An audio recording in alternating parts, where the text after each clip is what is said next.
યુવાનો ઠેર ઠેર વિરોધ કરશે। એટલે ફક્ત ધર્મેન્દ્ર પ્રધાનનું રાજીનામું નહીં, હવે લોકો માંગણી કરી રહ્યા છે, નારા લગાવી રહ્યા છે કે મોદી અને અમિત શાહ જેમણે યુવાનો પર લાઠીઓ વરસાવી એમણે પણ રાજીનામું આપવું જોઈએ।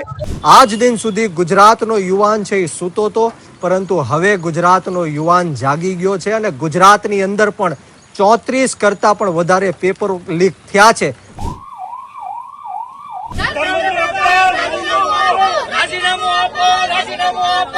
મને ખ્યાલ છે કે હજારો પોલીસ મારી રાહ જોઈ રહી છે, મને પકડી લેશે, મને ડિટેન કરશે, નજર કેદ કરશે, પરંતુ હું ડરવાનો નથી, હું ઝૂકવાનો નથી, હું ગભરાવાનો નથી। દિલ્હીના જંતર મંતરની અંદર જે પ્રોટેસ્ટ એટલે કે જે આંદોલન ચાલી રહ્યું છે, આ આંદોલનના પડઘા હવે ગુજરાતના ગાંધીનગર સુધી પણ પહોંચ્યા છે।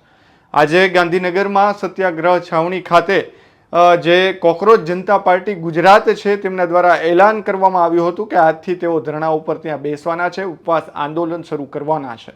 તેમના પગલે હવે ગાંધીનગરના જે અલગ અલગ જે Ch0 જે સત્યાગ્રહ છાવણી જવાના જે રસ્તાઓ છે તેને પોલીસે જે છે તે બેરિકેડ મારીને બંધ કરી દીધા છે અને પૂછપરછ કરીને જ લોકોને જવા દેવામાં આવી રહ્યા છે। પરંતુ સૌથી મોટી વાત એ છે કે જે આ જાહેરાત કરવામાં આવી હતી તેમના સમર્થનની અંદર જે યુવાનો આજે જે સત્યાગ્રહ છાવણી ખાતે ઉપવાસ કરવાના હતા તેમના સમર્થનની અંદર આપના કેટલાક નેતાઓ જે છે તેઓ પણ તેમના સમર્થનમાં આવ્યા હતા, ગાંધીનગર ખાતે પહોંચ્યા હતા, પરંતુ સત્યાગ્રહ છાવણી ખાતે પહોંચે તે પહેલા જ તેઓની અટકાયત કરી લેવા હોવાના દ્રશ્યો પણ સામે આવ્યા છે। એટલે સવાલ એ થઈ રહ્યો છે કે હવે શું દિલ્હીના જંતર મંતરની અંદર જે વસ્તુ થઈ રહી છે, જે દ્રશ્યો સામે આવી રહ્યા છે તે હવે ગાંધીનગરમાં પણ થવાના છે?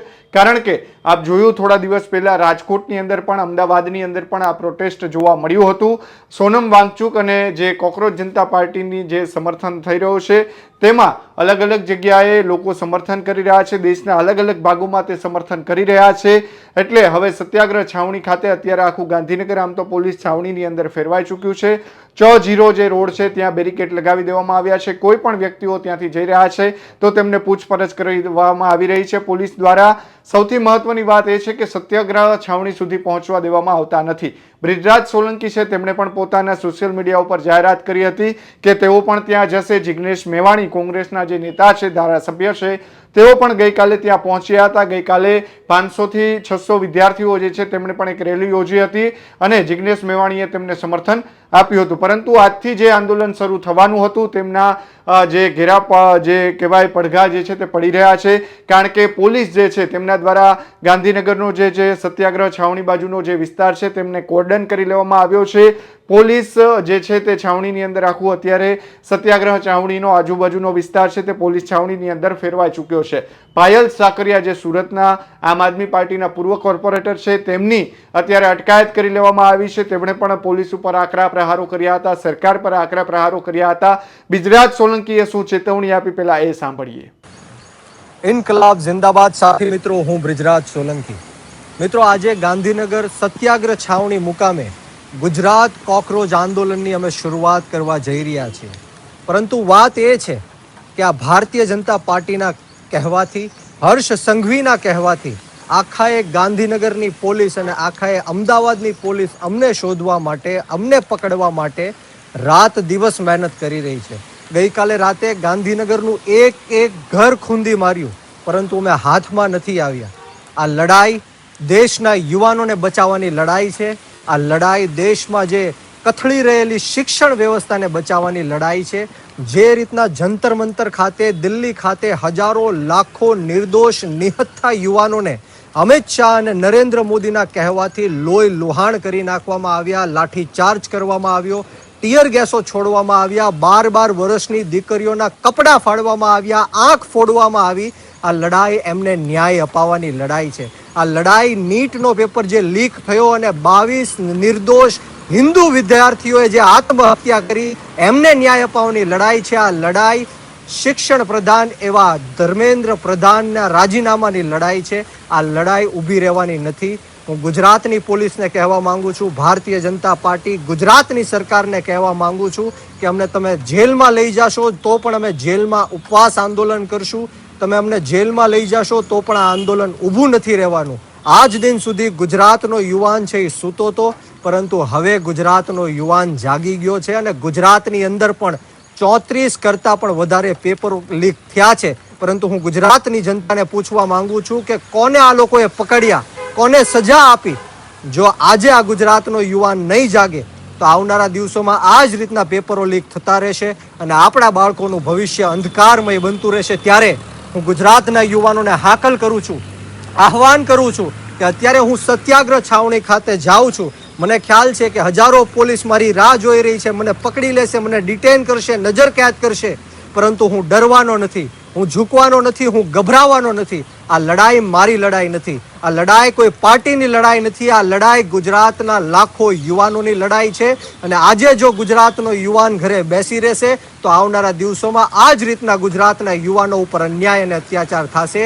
હું આજે હાકલ કરું છું, આહવાન કરું છું, આવો આપણે સૌ સાથે મળીને આ ભારતીય જનતા પાર્ટીની જે ભ્રષ્ટાચારી નીતિઓ છે એની વિરુદ્ધમાં અવાજ બુલંદ કરીએ, સંઘર્ષ કરીએ અને રોડ રસ્તા ઉપર આવીએ. ઇન્કલાબ જિંદાબાદ, ભારત માતા કી જય. બરાબર, આખા દેશની અંદર અલગ અલગ રાજ્યોની અંદર ચાલુ જ છે, દિલ્હીની અંદર હજી સતત ચાલુ જ છે, પણ તમામ જગ્યાઓ પર યુવાનો મજબૂતાઈ રીતે આગળ વધી શકે છે. આપણા ગુજરાતની અંદર એક સિટીમાં એક ગામમાં જે વિદ્યાર્થી અહીંયા આવવાના હતા એને ધમકાવવામાં આવ્યા છે, જે વિદ્યાર્થી અહીંયા આવવાના હતા એમના ઘરે એમના મા બાપને ધમકાવવામાં આવ્યા છે, ટોર્ચર કરવામાં આવ્યો છે, અડધી રાતે એમને ડિટેન કરવામાં આવ્યા છે. આપણે કહેવાનું છે કે ભાઈ ભાજપ વાળાએ બધી જગ્યાએ તાનાશાહી કરી લીધી, લાઠીઓ વરસાવી લીધી, ટીયર ગેસના ગોળાઓ વરસાવી લીધા, પણ આપણું ગુજરાત હંમેશા ઇતિહાસ છે આપણા ગુજરાતનો કે શાંતિપૂર્ણ આંદોલન આપણે કર્યું છે અને કહેવાય ને કે મોટા મોટા અંગ્રેજોને આપણે ઝુકાવ્યા છે. તો આ તો આપણા દેશના ગદ્દારો છે અને ગદ્દારોના રાજીનામા માંગવાની વાત છે. તો આજે અમે શાંતિપૂર્ણ આંદોલન કરવા માટે આવ્યા હતા. આખા ગુજરાત રાજ્યમાંથી બધા આંદોલન કરવા આવતા હતા, પણ આ તાનાશાહી શાંતિથી આંદોલન પણ આપણને કરવા નથી દેતા. સત્યાગ્રહ છાવણીનો મતલબ જ એ છે કે કોઈ પણ વ્યક્તિ આપણા ગુજરાતનો ત્યાં આવીને અવાજ સરકાર સામે ઉઠાવી શકે, એમને ન્યાય માટેની માંગણી સત્યાગ્રહ છાવણીએથી કરી શકે. પણ આ ભાજપે આ સત્યાગ્રહ છાવણીને આખી પોલીસ છાવણીની અંદર ફેરવી દીધી છે. એટલે આજે આપણા ગુજરાતની અંદર યુવાન હોય, વડીલ હોય, ટીચર હોય, પોલીસ હોય, કોઈ પણ વ્યક્તિ અવાજ ઉઠાવવો હોય તો ક્યાંય ઉઠાવી શકતા નથી. અમે આજથી ભૂખ હડતાલ પર હું અને ધાર્મિકભાઈ બેસીએ છીએ અને જ્યાં પોલીસ જ્યાં લઈ જશે અને ત્યાં અમે બેસીને ભૂખ હડતાલ કરીશું. કેમ કે અમારે આંદોલન કરવાનું છે, અમારે ન્યાય માટેની માંગણી કરવાની, શાંતિથી અમે માંગણી કરીએ છીએ. તમારે અમને જ્યાં લઈ જાવ ત્યાં લઈ જાઓ. બાકી અમે પરમિશન નાખેલી હતી સત્યાગ્રહ છાવણીની, અમને છતાં પણ બેસવા નથી દીધા. અમે અહીંયા બેઠા છીએ.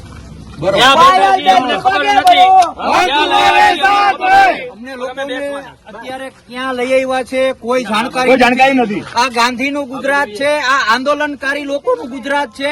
આ ગુજરાતમાંથી જ આંદોલનો ચાલુ થયા છે. કદાચ અમે એ વખતે ગાંધીજીની ચળવળ વખતે તો નહોતા, પરંતુ અત્યારે અમને ગર્વ છે કે આ ગુજરાતને બીજી વખત, આ ભારતને બીજી વખત બચાવવાની ચળવળમાં અમે સૌ સાથે છીએ. શાંતિપ્રિય રીતે આંદોલન કરવા માટે જવાના હતા, શાંતિપ્રિય આંદોલન કરી રહ્યા હતા, ત્યાં પોલીસનો ઉપયોગ કરી, પોલીસને આગળ કરી અને ખૂબ રીતે ખરાબ રીતે ઉટકાયત કરવામાં અમારી સૌની આવી છે. ત્યારે આજે જે છાવણી પર અમે ઉપવાસ આંદોલન કરવાના હતા એ જ ઉપવાસ આંદોલન અમારું ચાલુ છે. ઉપવાસ આંદોલન બંધ નથી થયું અને આ જ ઉપવાસ આંદોલન અમે પોલીસ સ્ટેશનમાં પણ ચાલુ રાખ્યું છે. હું અને પાયલબેન કન્ટિન્યુ ઉપવાસ આંદોલન પર બેઠા છીએ અને જ્યાં સુધી વિદ્યાર્થીઓનો પ્રશ્ન જે એક જ માંગણી છે કે ધર્મેન્દ્ર પ્રધાન રાજીનામું ન આપે ત્યાં સુધી અમારું ઉપવાસ આંદોલન, ધરણા અમારા ચાલુ છે. કોઈ પણ જાતનું અમે નહીં. તો આ હતા બ્રિજરાજ સોલંકી આજે સત્યાગ્રહ છાવણી ખાતે પહોંચવાના હતા, પરંતુ પોલીસની અટકાયતના ડરે તેઓ પહોંચી શક્યા નથી, પરંતુ તેઓ સમર્થન આપી રહ્યા છે. પરંતુ ગઈકાલે જે પ્રોટેસ્ટ થયું હતું, જે વિરોધ કરવામાં આવ્યો હતો, તેમાં જિગ્નેશ મેવાણી જે છે ધારાસભ્ય કોંગ્રેસના છે તેઓ પણ પહોંચ્યા હતા. તેમણે શું કહ્યું આવો સાંભળીએ. આપણા ગુજરાતમાં પણ છેલ્લા કેટલાક વર્ષોમાં 34 જેટલી પરીક્ષાના પેપર લીક થયા, પણ એક પણ કેસમાં કન્વિક્શન આવ્યું નથી. અર્થાત કે એક પણ પેપર લીકનો આરોપી આજે સાબરમતી સેન્ટ્રલ જેલની સલાખોની પાછળ નથી. આવું ગુજરાતના યુવાનોને, સ્ટુડન્ટને, જેન્ટીસને મંજૂર નથી. ગુજરાતથી પણ સેંકડો લોકો જંતર મંતર ગયા અને ત્યાંનો સંદેશો લઈને ફરી એકવાર ઇન્કલાબ કરવા રોડ પર ઉતર્યા છે. એટલે ફક્ત ધર્મેન્દ્ર પ્રધાનનું રાજીનામું નહીં, હવે લોકો માંગણી કરી રહ્યા છે, નારા લગાવી રહ્યા છે કે મોદી અને અમિત શાહ જેમણે યુવાનો પર લાઠીઓ વરસાવી એમણે પણ રાજીનામું આપવું જોઈએ. નવી સરકારી શાળાઓ બનવી જોઈએ, શિક્ષકોને એમાં ભરતી થવી જોઈએ, ખાલી પડેલા સરકારી પદોમાં ભરતી થવી જોઈએ અને એવી શિક્ષણ અને પરીક્ષાની સિસ્ટમ સેટ થવી જોઈએ કે એક પણ એક્ઝામનું પેપર લીક ન થાય. તો બ્રિજરાજ સોલંકી જે પ્રમાણે ચેતવણી આપતા કહ્યું છે, તેમણે પોતાના નિવેદનમાં પણ કહ્યું છે કે હું સત્યાગ્રહ છાવણી તરફ જઈ રહ્યો છું, ત્યાં પોલીસ મારી અટકાયત કરી શકે છે, પરંતુ ગુજરાતના લાખો યુવાનો જે છે તે આ પ્રોટેસ્ટની અંદર જોડાય તેવું તેમણે કહ્યું છે. ઉલ્લેખનીય છે કે દિલ્હીના જંતર મંતરની અંદર જે લડાઈ ચાલી રહી છે, જે આંદોલન ચાલી રહ્યું છે, તેમાં કોકરોચ જનતા પાર્ટી છે તેમની એક જ માંગ છે કે ધર્મેન્દ્ર પ્રધાન જે શિક્ષણ મંત્રી છે કેન્દ્રના, તે રાજીનામું આપે અને હવે આ માંગ જે છે તે દેશના અલગ અલગ ખૂણે પહોંચી છે. ત્યારે હવે શું ગુજરાતની અંદર પણ દિલ્હી જેવા દ્રશ્યો જોવા મળશે? કારણ કે થોડા દિવસ પહેલા પણ રાજકોટ હોય, અમદાવાદ હોય, અલગ અલગ જગ્યાએ અનેક જે વિદ્યાર્થીઓ છે, નીટના ઉમેદવારો છે, તે પણ સામે આવ્યા હતા અને તેમણે પણ વિરોધ કર્યો હતો અને પોલીસે તેમને ડિટેન કર્યા હતા. ત્યારે હવે ગાંધીનગરની અંદર દિલ્હીના પડઘા જે છે તે અત્યારે જોવા મળી રહ્યા છે. કોકરોચ જનતા પાર્ટી ગુજરાત દ્વારા જે આહવાન કરવામાં આવ્યું છે તેમાં કેટલાક યુવાનો ત્યાં પહોંચ્યા હતા, તેમની અટકાયત પણ કરી લેવામાં આવી હોવાનું પણ સૂત્રો તરફથી અત્યારે માહિતી મળી રહી છે. ત્યારે હવે બ્રિજરાજ સોલંકી શું નવા જૂની કરશે, અથવા તો જે સીજેપી ગુજરાત એટલે કે કોકરોચ જનતા પાર્ટી ગુજરાત છે તેમના દ્વારા હવે શું નવા જૂની કરવામાં આવે છે તે પણ આવનાર સમયની અંદર જોવા મળશે.